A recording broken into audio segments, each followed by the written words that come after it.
Imagine a world where your morning coffee no longer exists because the plants that produce it can't survive. This is no dystopian fantasy, it's a potential reality as a result of global warming. But how much does the world really care about this looming threat? The political engagement on global warming varies greatly across nations. Some countries are at the forefront of this fight, while others lag behind, their priorities elsewhere. Take the Scandinavian countries for instance, Sweden, Denmark, Norway, they all have ambitious climate goals. Sweden aims to be carbon neutral by 2045, while Denmark is striving to cut greenhouse gas emissions by 70% before 2030. Norway, on the other hand, is investing heavily in electric vehicles, renewable energy, and even exploring ways to reduce satellite traffic and space waste to minimize its environmental footprint. Then we have countries like Germany and the United Kingdom, who've shown considerable commitment to the fight against global warming.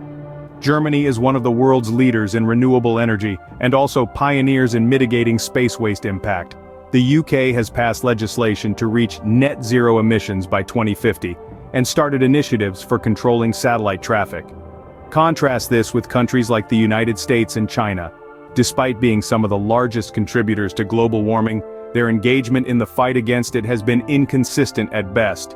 The United States, for example, has been on and off the Paris Agreement, a global pact to combat climate change, and yet to address the issue of increasing satellite traffic and space waste. China, while making strides in renewable energy, also continues to be the world's largest emitter of carbon dioxide and a major contributor to waste. But it's not just about the big players. Smaller countries such as the Maldives and Costa Rica are also making impressive efforts despite their limited resources. The Maldives, threatened by rising sea levels, has been vocal about the urgency to address climate change, and is also aware of the impacts of satellite traffic and space waste.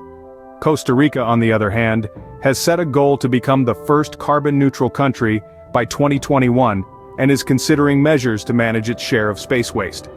But why do these differences exist? A myriad of factors come into play. Economic capabilities, political will, national priorities, societal values, and more. The fight against global warming, satellite traffic, and space waste is a puzzle, and every country holds a piece.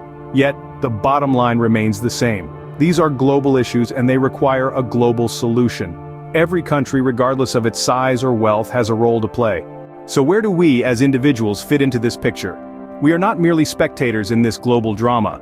We are participants. The choices we make, the lifestyle we lead, the leaders we choose, they all have an impact. So, make a choice today. Choose to reduce, reuse, recycle.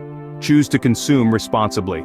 Choose to support leaders who recognize and prioritize the fight against global warming. Choose to be a part of the solution, because the world we save today is the world we pass on to future generations, and remember, every little bit helps.